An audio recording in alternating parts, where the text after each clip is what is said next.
So there's almost no gap between that and when John's gospel was supposedly written by liberal critics. There is even the possibility of some documents earlier than that based on the work of Carson P. Thiede. We just don't have time to go there. The accuracy of the copies. We compare the New Testament, we find 99.5% agreement, okay? That means there's only 5 letters or question out of every 1,000. Second place of ancient literature, Homer's Iliad, 95% accuracy. That sounds real close to 99.5, but it's not. Because 95% accuracy means that basically what? 50 words out of every 1,000 are in question.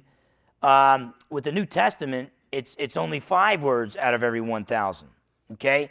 So basically, the New Testament is 10 times more accurate when you compare its copies than any other ancient writing. Homer's Iliad, second place there. Homer's Iliad, by the way, second place in number of manuscripts, 643. It's a big drop from 25,000 or the 5,000 if you just go with the Greek manuscripts. And so basically, when we look at these different tests, based on the manuscript evidence, we should acknowledge the New Testament is the most reliable ancient writing. Why the double standard? The bias against miracles. You look at the pupils of the apostles. These guys who were pupils of the apostles, selected by the apostles to lead the early church, so they were good, reliable representatives of what the apostles taught. Clement of Rome, Ignatius, Polycarp, Papias, they quoted from the New Testament. You realize by 110 AD, in the writings of Clement of Rome, Ignatius, and Polycarp, even if you remove Polycarp, you only lose one book, but just in Clement of Rome and Ignatius alone, they either allude to or quote from 24 to the 27 New Testament books by 107 AD. Okay? You don't have anything near that kind of evidence for any other ancient writing. But they quoted from the New Testament. They taught, or paraphrased from the New Testament. They taught Christ's deity, that Jesus is God. He died a sacrificial death for our sins. He bodily rose from the dead, and salvation is only through him. An unbroken chain from the ancient creeds to the apostles, to the apostolic fathers, to the present day. Even ancient secular writings. These are non-Christian authors. They didn't say they believed, but they told us what the first generation church believed. And lo and behold, it's what we have in our New Testament today. It's not what Marcus Borg, John Dominic Crossan, Elaine Pagels, or Bishop Spong tell us. Okay? There's no evidence for their views. Why all the media coverage? Because I guess our media doesn't like the true Jesus of the Bible. Ancient creeds found in the New Testament. They predate the New Testament. They read more, they're very poetic, and they read really smooth in the Aramaic, the Hebrew of that day.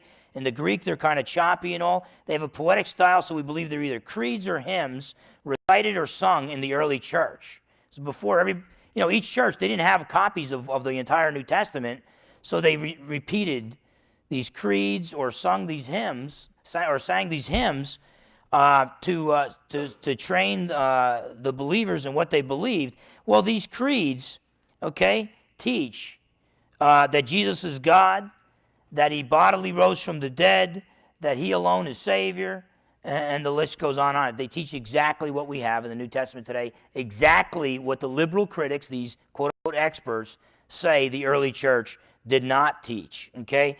The list can go on and on from there.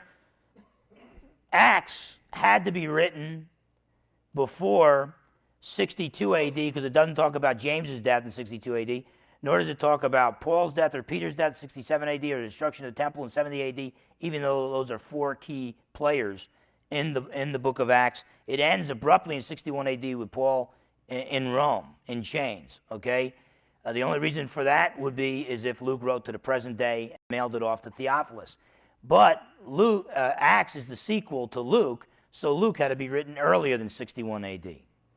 Okay? And so we don't have time to look at these other additional evidences.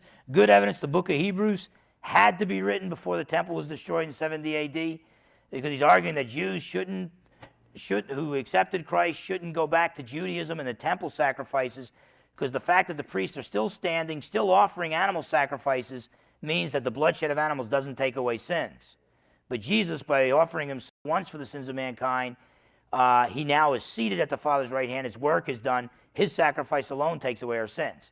Now, if the book of Hebrews was written after 70 AD, it would be a different argument. The author would say you can't go back to the animal sacrifices because the temple's been destroyed. What fool, what kind of fool would say you can't go back to the animal sacrifices because the priests are still standing, still offering animal sacrifices if everybody and their mother's brother knew the temple was demolished?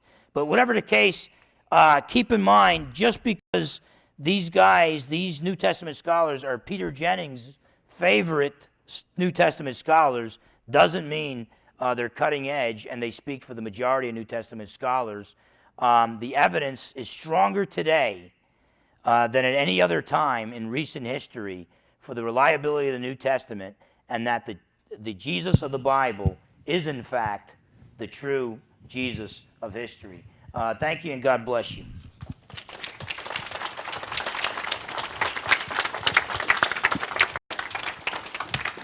Thank you, Dr. Phil. We're going to take a break here. I want to give you a couple announcements before we do. And there is an information table out there.